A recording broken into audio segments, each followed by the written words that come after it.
নমস্কার, আমি তৃপ্তি। গল্পে গল্পে একান্তে কিছুক্ষণ চ্যানেলে আপনাদের সকলকে স্বাগত জানাই। আজ আপনারা শুনবেন লেখিকা সুচিত্রা ভট্টাচার্যর লেখা গল্প 50-50। দুপুরবেলা অফিসে বসে একটা ক্লেম নিয়ে নাড়াঘাটা করছি, হঠাৎ অয়নের ফোন। এই রাতুল, কি করছিস? সামান্য অবাকই হলাম। অয়ন তো অফিসে বড় একটা ফোন করে না। ওর ফোনাফোনির সময় তো রাত 10টার পর। বাড়ি টু বাড়ি। হলো কি আজ? হালকাভাবেই বললাম, অফিসে লোকে যা করে কাজ। খুব বিজি? তা আছে একটু। কেন রে? চট করে গড়িয়াহাটে চলে আসতে পারবি? অয়নের স্বর উত্তেজিত শোনালো। এই ধর, ঘণ্টাখানেকের মধ্যে। কি ব্যাপার? বিয়ে করছি আজই, তোকে সাক্ষী দিতে হবে। কি? কি করছিস? বিয়ে, শাদি, ম্যারেজ। রেজিস্ট্রি করে? রেজিস্ট্রি কেন? নীলাঞ্জনার সঙ্গে তো তোর। নীলাঞ্জনা নয়, সমৃতা। চলে আয় চটপট। রেজিস্ট্রারকে বলেছি 4:30টার মধ্যে পৌঁছাবো। বাই দা বাই, ঈশিতাকেও আসতে বল। বিস্ময়ে ধাক্কাটা সামলানোর চেষ্টা করলাম। ঈশিতাকে এখন কোথায় পাবো? দেখ না চেষ্টা করে। ওকেও ট্যাক্সিতে তুলে আন, আমি ভাড়া দিয়ে দেব। ভাড়াটা ফ্যাক্টর নয়।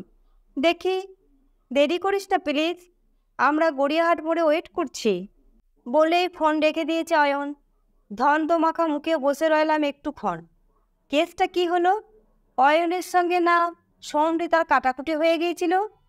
নন্দন চত্বরে বিস্তৃতি ঝগড়া হলো দুজনে। মুখ দেখা দেখি বন্ধ। অয়ন সমৃতার নাম শুনলে দাঁত কিরমির করে। সমৃতার সামনে অয়নের কথা তুললে নাকের পাটা ফুলতে থাকে সমৃতার।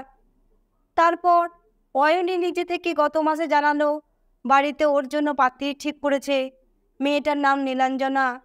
অয়নের নাকি খুব পছন্দ হয়েছে নীলাঞ্জনাকে। অঘ্রাণে না ফাল্গুনে কবে বিয়ে হবে, তাই নিয়ে নাকি কথাও চলছে দো বাড়িতে। এর মধ্যে সমৃতা আবার পিকচারে এলো কোত্থেকে? সীতাকে ফোন করব কি করব না মনে মনে ভাবলাম একটু। আগে নিউজ পেপারে ফ্রিল্যান্সিং করতে ঈশিতা। আমাদের বিয়েটা হয়ে যাওয়ার পরপরই একটা বাংলা টিভি চ্যানেলে কাজ জুটিয়ে ফেলেছে। এখন সে সর্বক্ষণ বাইক নিয়ে বেড়ায়। এই টালাই থাকে তো এই টালিগঞ্জ। ফুল ফ্রেজের গেছো দিদি। ঠিক এই মুহূর্তে ঈশিতা যে কোথায় ধরা অবশ্য কঠিন নয়। ঈশিতার ব্যাগে মোবাইল আছে, কিন্তু কাজ ছেড়ে সে এখন আসতে পারবে কি? আবার এমন একটা ইন্টারেস্টিং ঘটনা খবর না জানালেও তো চটে যাবে। দোনমনা করে লাগালাম ফোন। এই, তুমি এখন কোন মুলুকে? ট্যাংরায়। ঈশিতার স্বর যথারীতি ব্যস্ত। ট্যানারি মালিকদের ইন্টারভিউ নিচ্ছি। দারুণ দারুণ সব নিউজ। যা দুর্দান্ত স্টোরি হবে না? এদিকে যে আর একটা স্টোরি হতে চলেছে। অয়ন আজ বিয়ে করছে। তাই? বলো কি? গেস করো তো পাত্রীকে। 2-1 সেকেন্ড থমকে থেকে ঈশিতা বলল, কে? সমৃতা? পাস। কি করে বুঝলে? স্ট্রেঞ্জ কিছু না হলে তুমি প্রশ্নটা করতে। তা সেই নীলাঞ্জনা কোথায় গেল? ভোগে। আমি তো মাথা মুন্ডু কিছু বুঝছি না। এই তো সেদিনও নীলাঞ্জনাকে নিয়ে ডিনার করতে গিয়েছিল। আমাকেও তো বলছিল নীলাঞ্জনার বাবার সঙ্গে সামনে শনিবার বেরোবে শুটের মাপ দিতে। কি যে করে পাগলটা। যাকগে যাক, পুরনো প্রেমটা তাহলে রিভাইভ করলো। তুমি আসতে পারবে? তোমাকে যেতে বলছে। কখন? 4টে, গড়িয়াহাট। 4টে? আচ্ছা দেখি। আমার অবশ্য 10-15 মিনিটের মধ্যে প্যাক আপ হয়ে যাবে। তবে একবার অফিসে ফেরার দরকার ছিল। ঠিক আছে, প্রসূনদাকে বলে ম্যানেজ করছি। ফোন নামিয়ে ঝটপট হেস্তনস্ত করে ফেললাম ক্লেমটার। চিকিৎসা খরচে বিল ভাউচার তো মোটামুটি ঠিকই আছে। ফেভারেবল নোট দিয়ে দেওয়াই যায়। একটাই যা ঝামেলা, 5 বছরের ইন্স্যুরেন্সে ভদ্রলোকের এটা 4th ক্লেম। মুরুগ্গে যাক, সেটাও না হয়ে লিখে দিই নোটে। এরপর ফুরকো দিতে হলে ম্যানেজার দিক। ফাইল যথাস্থানে পাঠিয়ে বেরিয়ে পড়লাম অফিস থেকে।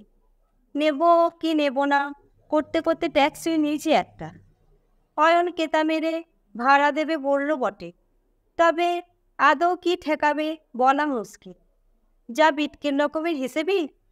একবার আমরা 5 জন মিলে ধাবায় খেতে গিয়েছিলাম। সমৃতা ঈশিতাও ছিল। বিল হলো 237। সমৃতার পয়সা তো দিলই না অয়ন। বিল খুঁটি খুঁটি দেখে নিজে রুটি তরকার 27 টাকা গুনে বার করে দিল। কাউমাউ করছিল প্রীতম। তাকে অয়নের সাপ জবাব, যে যার নিজেরটা দাও। তোমরা পরোটা কাবাব খেয়েছ, তোমাদের বেশি দোষ হয়ে। আজ যদি বেটা ট্যাক্সি ভাড়া অফারও করে, ঈশিতা আলাদা যাচ্ছে তো নির্ঘাত অর্ধেক দেবে। আমার আগে গড়িয়াহাট মোড়ে পৌঁছে গেছে ঈশিতা। অয়ন আর সমৃতাও অপেক্ষা করছিল। সমৃতা শাড়ি পরেছে আজ, অয়ন চোস্ত পাঞ্জাবি। দারুণ কাজ পাঞ্জাবিটায়, নতুন। কাঁধে একটা ঝোলা ব্যাগও আছে অয়নের। বিয়ের ড্রেস এখনই কিনে প্যান্ট শার্ট ঝোলায় চালান পড়েছে নাকি? অয়ন সব পারে।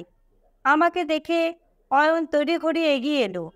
ট্যাক্সি মিটারের দিকে তাকালোই না, নিচু গলায় বলল, এই আজ কিন্তু একদম নীলাঞ্জনার নাম তুলিস না। চোখ সরু করে বললাম, ব্যাপার কি রে, তোরা আবার মিলে গেলি যে বড়। দূর, ওসব নীলাঞ্জনা ফিলাঞ্জনা চলে না। একটা কোল্ড ড্রিঙ্কস কিনলেও ভ্যাবলার মতো দাঁড়িয়ে থাকে কখন আমি পার্স থেকে টাকা বার করি। শুধু এই কারণে নীলাঞ্জনা আউট তা নয়।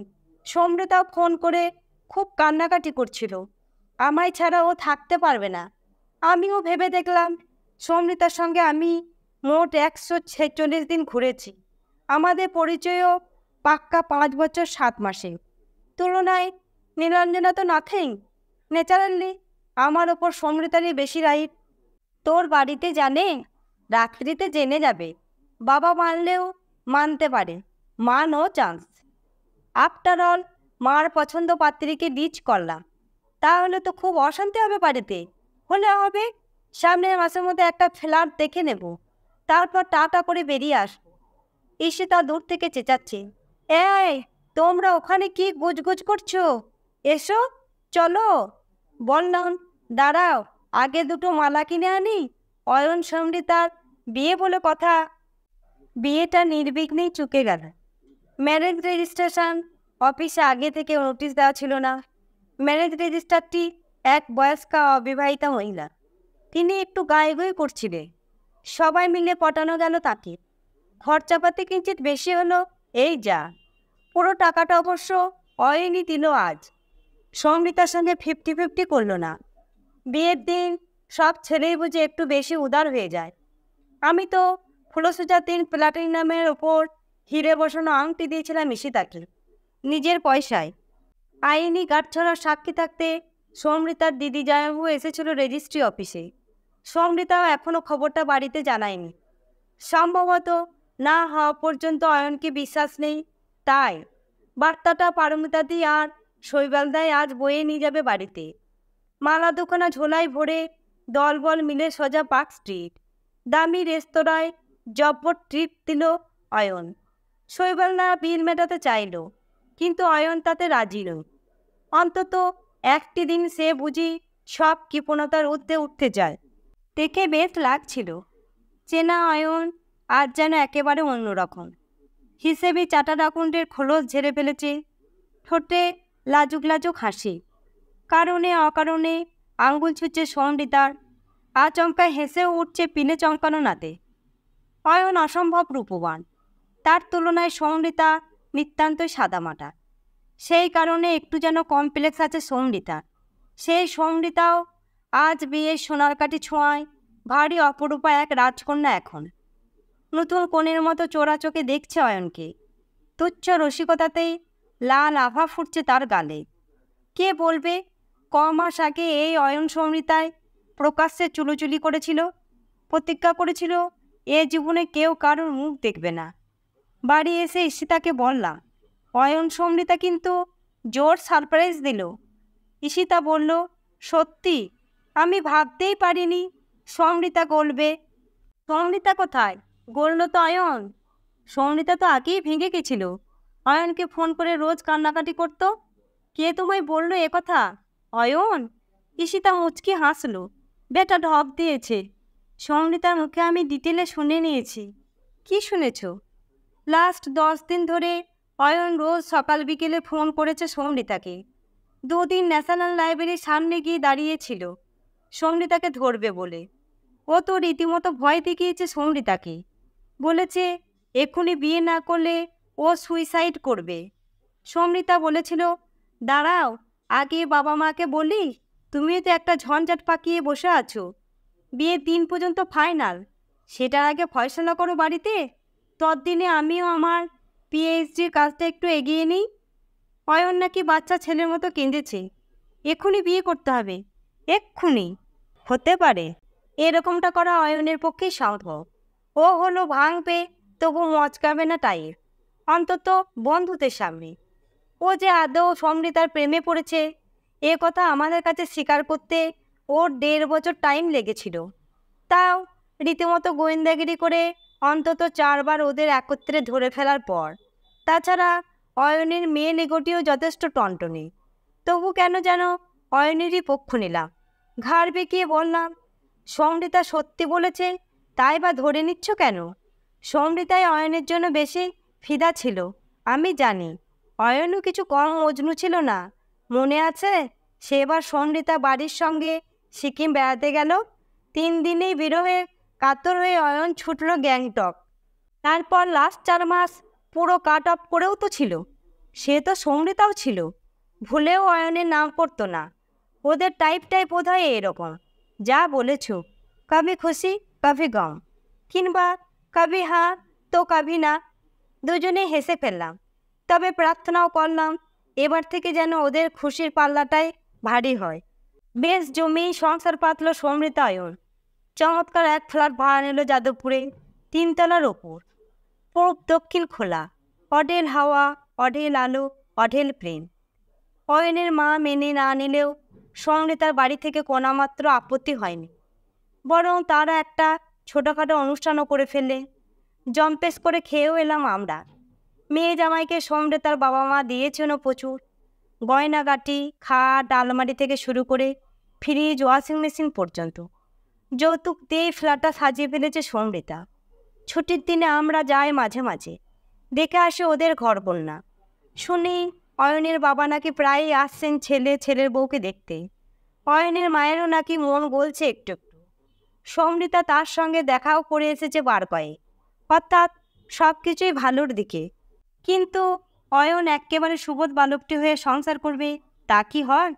বিয়ের মাস আষ্টেকের মাথাতেই একটি ছন্দপতন। সেদিন অফিস থেকে ফিরে সবে শার্ট প্যান্ট বদলাচ্ছি, দুম করে অয়নের আবির্ভাব। এসেই সোপায় ধপাস, মাথা ঝাঁকাচ্ছি। ধুস, সমৃতাকে বিয়ে করাটা আমার উচিত হয়নি, ব্লান্ডার করে ফেলেছি। থতমত ওকে বললাম, হলোটা কি? ফের ঝগড়া সমৃতার সঙ্গে? ফু, ওই হেডস্ট্রং মেয়ের সঙ্গে আমি ঝগড়া করব? She is simply intolerable. কোনো ব্যাপারই একমত হয় না, সে আর করবই বা হয়? বউদের ধর্মই তো বরকে ডিফাই করা। না রে, তুই ওর টাইপটা বুঝতে পারছিস না। আমি যদি ডাইনে চলতে বলি, ও অবভিয়াসলি বাঁয়ে যাবে, এবং ওর ইচ্ছে মতো আমাকেও বাঁয়ে ঘুরতে হবে। বলতে বলতে গড়গড় করে উঠল অয়ন। আমার চিরকাল চিত হয়ে শোয়া অভ্যাস, ওর দাবি আমায় পাশ ফিরে শুতে হবে।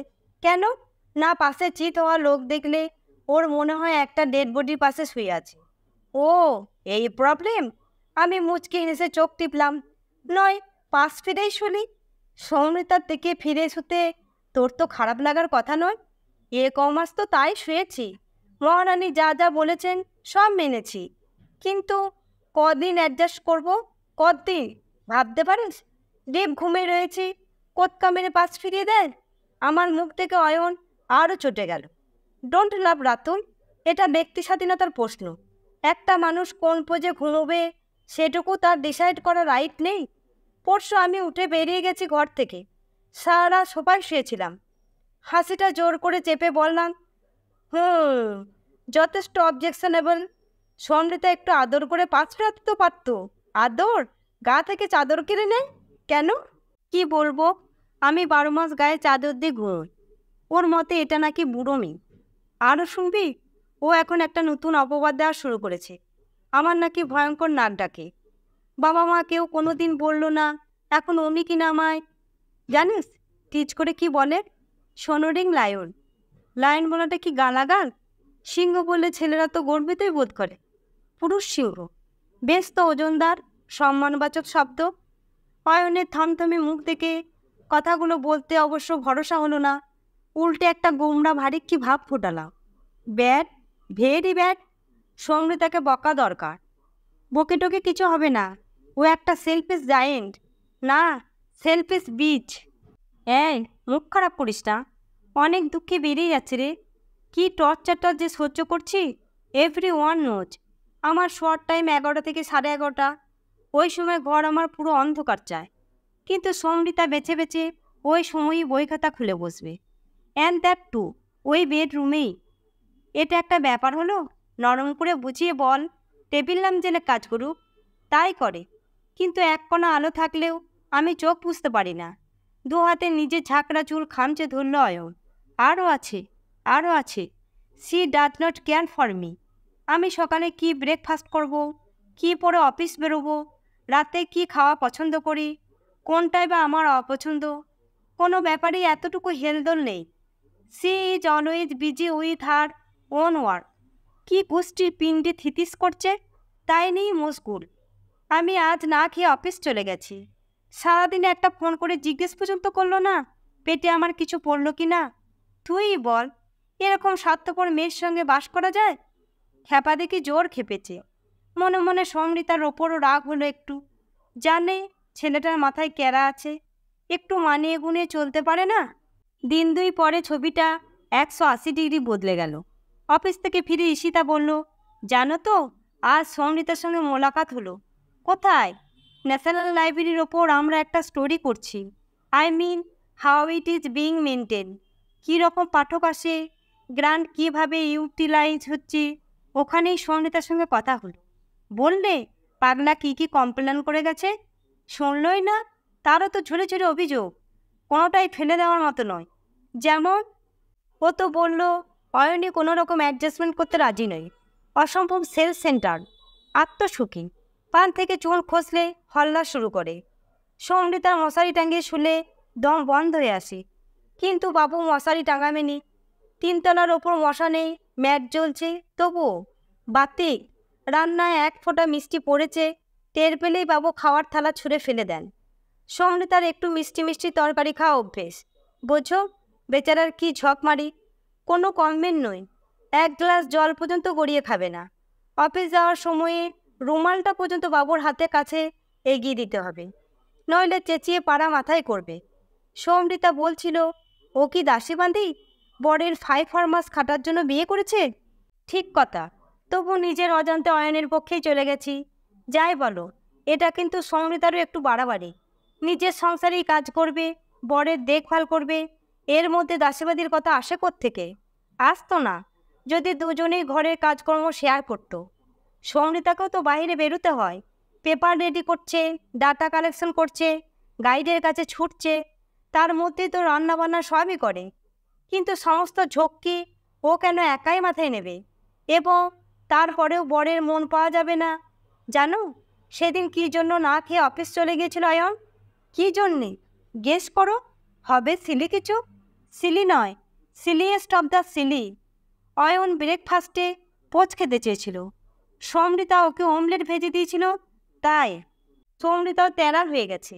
বলেছে রোজ অমলেটই করে দেবে, খেতে হয় খাও, না হলে রাস্তা দেখো। এখন তো আরও বেশি বেশি করে শোয়ার ঘরে বসে পড়াশোনা করছি। অত কি সব সময় অয়নের সুবিধেই দেখতে হবে নাকি? বারে, এরকম করলে চলবে? এতে তো শুধু লাঠালাঠিই হবে। কিছু এর মধ্যে আবার নিজেকে ঢোকাচ্ছ কেন? কারণ আমিও একজন সাফারার, কত কিছু স্যাক্রিফাইস করেছি তোমাদের জন্য। জিন্স পরে রাস্তাঘাটে কাজ করতে কত সুবিধে। তোমার মার পছন্দ নয় বলে আমি জিন্স ছেড়ে দিইনি। সারা সপ্তাহ কি খাটুনিটাই যায়, তারপরও একটা রোববার আমার কোনো বিশ্রাম আছে? তোমার মতো বন্ধু বান্ধবদের সঙ্গে আড্ডা মারতে যেতে পারি?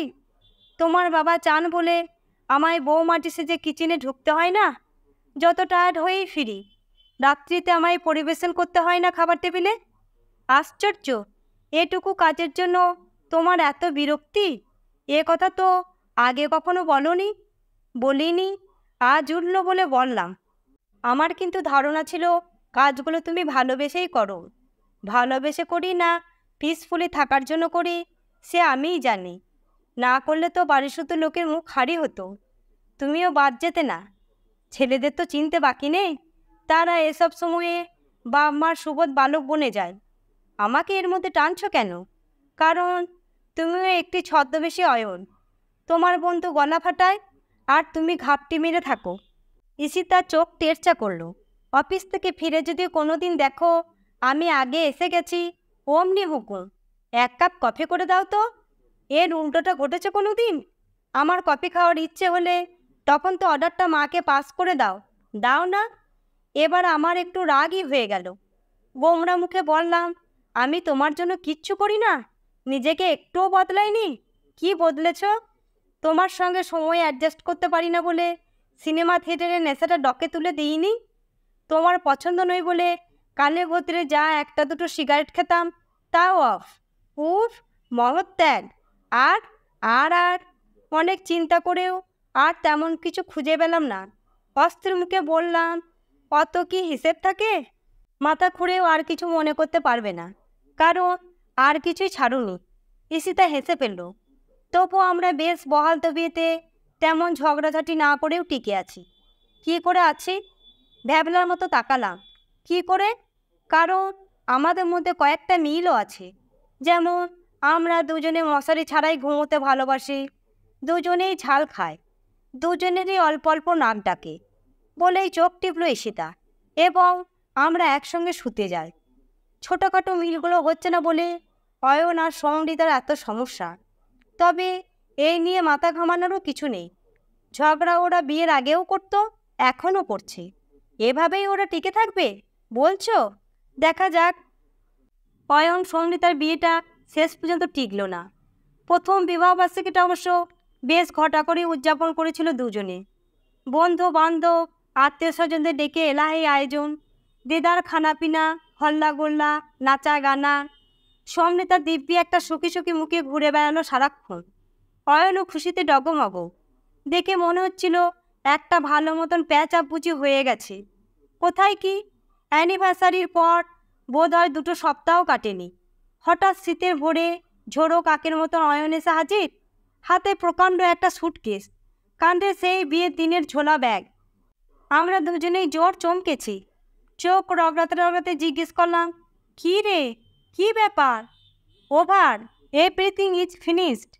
ঈশিতা ভুরু কুচকে বলল, আবার কি পাকালে তোমরা? পাকাইনি, ছিঁড়ে ফেললাম। আমাদের রিলেশনশিপ আজ থেকে খতম। আমাদের গলা কোরাসে বেজে উঠল। কেন? ঘুম ঘুমে স্বরে অয়ন বলল, সমৃতা আমায় তাড়িয়ে দিয়েছে। মানে? মানে আবার কি? বলেছে ভাগো। অবশ্য আমি ওকে আগে গেট আউট বলেছিলাম। আফটার অল ফ্ল্যাটের রেন্টটা তো আমিই দিই। ব্ল্যাঙ্ক ফায়ার হয়ে গেল। সমৃতা বলল, আমি বেরিয়ে গেলে তুমি আমার বাবার দেওয়া খাট, আলমারি, ফ্রিজ, টিভি ব্যবহার করবে? ওটি হচ্ছে না, তুমিই কাটো। ব্যাস, আমিও উইথ ব্যাগ অ্যান্ড ব্যাগেজ বেরিয়ে এলাম। একটি দিনও আর ওখানে নয়। The curtain has drop. Boss boss, মাথা ঠান্ডা কর। হঠাৎ কী নিয়ে তোদের ফাটাফাটি হলো? আমি যে ওকে খুন করিনি, এ ওর 14 পুরুষের ভাগ্যি। কি অসভ্য মেয়ে জানিস? ঠান্ডায় জম্পেস করে ঘুমোচ্ছি, ওই বজ্জাত মেয়ে কম্বল সরিয়ে আমার ঘুমন্ত নাকে ফস করে ড্রপ দিয়ে দিল। এ তো আমাকে মার্ডারের প্ল্যান। ওই তেতো ন্যাজাল ড্রপ যদি আমার শ্বাসনালীতে ঢুকে যেত, that very moment I had decided ওই মেয়ের সঙ্গে আর নয়। And this is final, final, final. এবার আর নির্দোষ জন্ডিস নয়, কেসটা হেপাটাইটিস বিতে টার্ন নিয়েছে।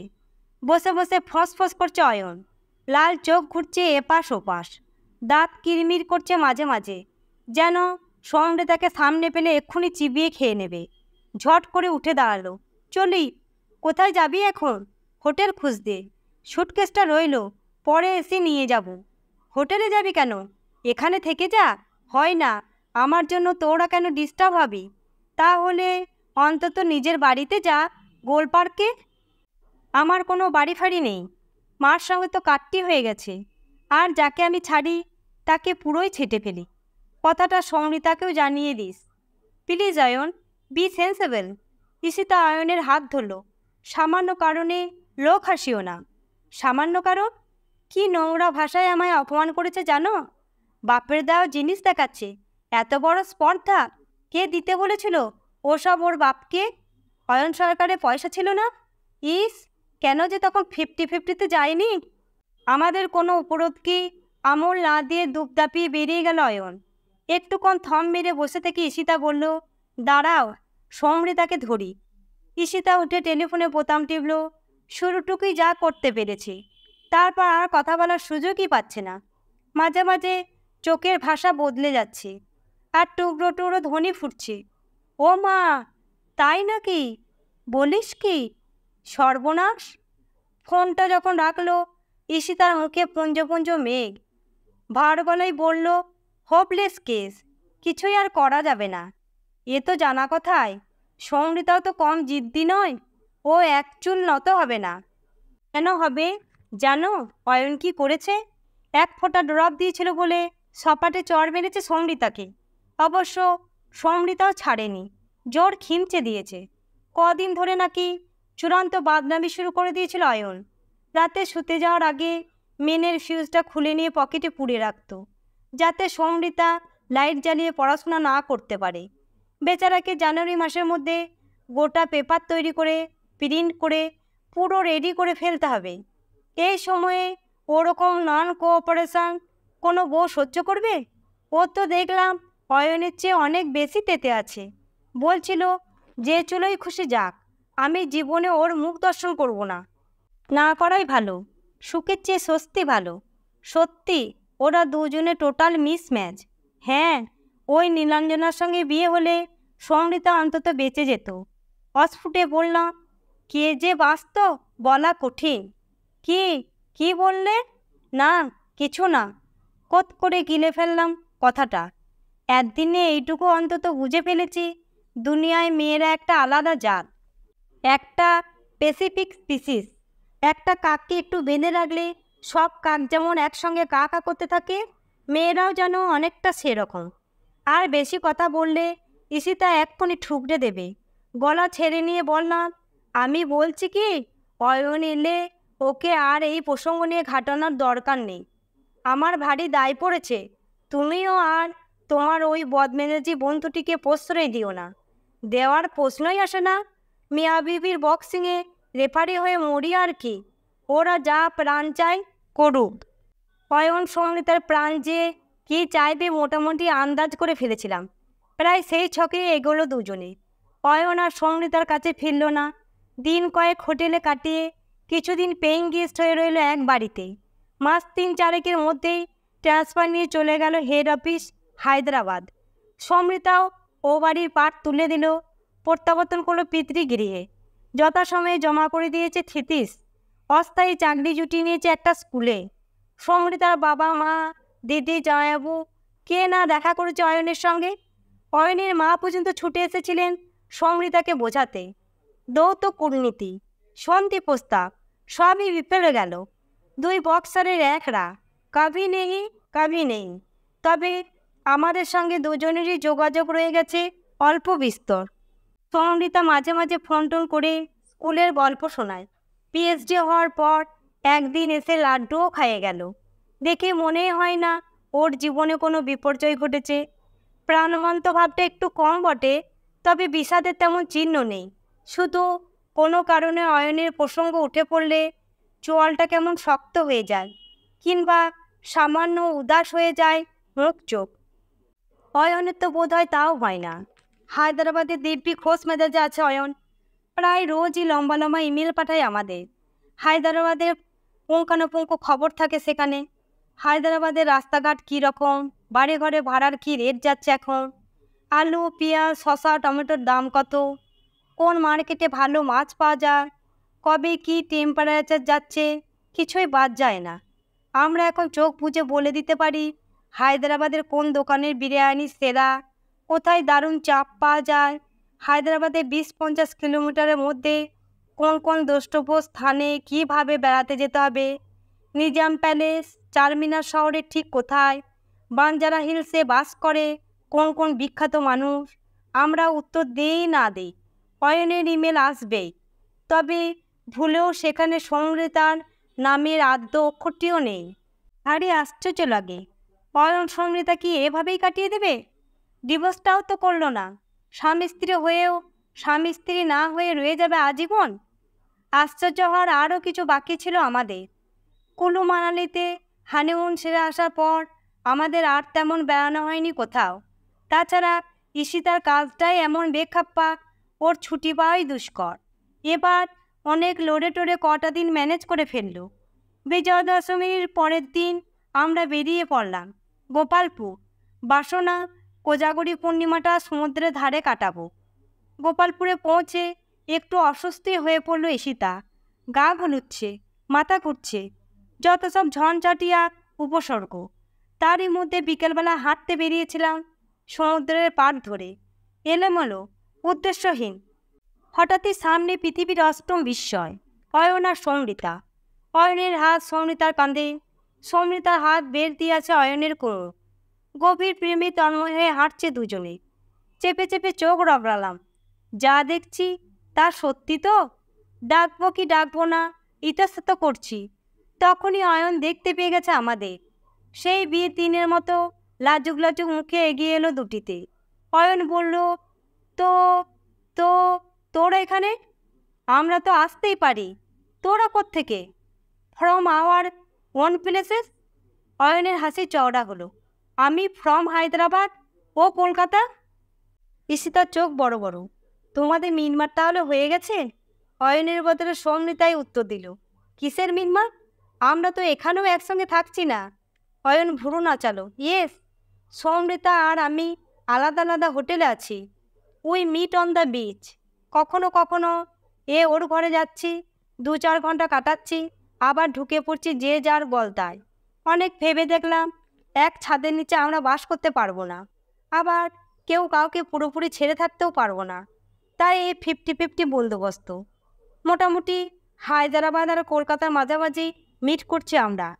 আগের বার দেখা হয়েছে অ্যারাকু ভ্যালিতে, নেক্সট বার হয়তো মিট করব কোনো জঙ্গলে।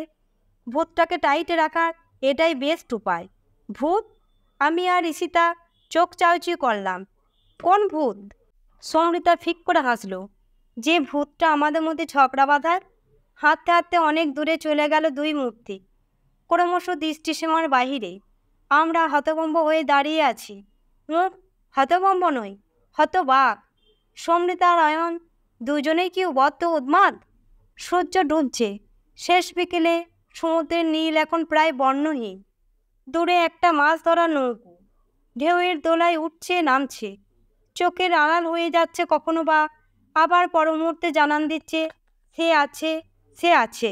অনেকক্ষণ পর ঈশিতা কথা বলল, বুঝি বা ওই নৌকাটাকে দেখতে দেখতে। ঈশিতার স্বরে মুগ্ধতার ঘোর। সমৃতাদের আইডিয়াটা কিন্তু দারুণ, তাই না? দারুণ নয়, বলো বিটকেল। মোটেই না, খুব ভালো। এই যে আমরা একসঙ্গে আছি, রোজই কিছু না কিছু নিয়ে মনোমালিন্য হচ্ছে, কথা কাটাকাটি হচ্ছে। তোমার মনে হয় না সম্পর্কটা ক্রমশ তেল হয়ে যাচ্ছে? আমরাও যদি ওদের মতো দূরে দূরে থাকতে পারতাম, বছরে একবার কি দুবার দেখা হতো, কখনো জঙ্গলে কিংবা কোনো পাহাড়ে অথবা কোনো সমুদ্রের পাড়ে। বলে আমি হেসে উঠলাম। আলগা ঠেললাম ঈশিতাকে। যাও না, তাই থাকো না। আহা, সে উপায় বুঝি রেখেছ? আটকাচ্ছে কিসে? তুমি একটি গবেট, এখনও টের পাওনি? কে? ইস, আমি বলে ভেবে ভেবে মরছি কবে থেকে ছুটি নিতে হবে, কলিগরা কি ভাববে, আবার কদিন পরে কাজে জয়েন করতে পারবো। ছুটি? কেন? আমি প্রেগন্যান্ট। ঈশিতা আমার নাক নেড়ে দিল। বুঝলে বম্বল, আমাদের মধ্যিখানে একজন আসছে। ফ্যাল ফ্যাল করে দেখছি ঈশিতাকে। তিত্তির সুখ কাঁপছে ঈশিতার দু চোখে। ওই কাঁপন ছড়িয়ে গেল আমার বুকে, শিরায়, উপশিরায়। বুঝতে পারলাম না কোনটা ভালোবাসা, আমাদের এই বন্ধন, না অয়ন সমৃতার ওই দূরে দূরে থাকা, নাকি দুটোই 50-50। এখানেই শেষ হলো সুচিত্রা ভট্টাচার্য লেখা গল্প 50-50। গল্পটি ভালো লাগলে লাইক, শেয়ার ও কমেন্ট করবেন, আর সাবস্ক্রাইব করে আমার পাশে থাকবেন। এতক্ষণ আমার গল্প পাঠ শোনার জন্য আপনাদের সকলকে ধন্যবাদ জানাই।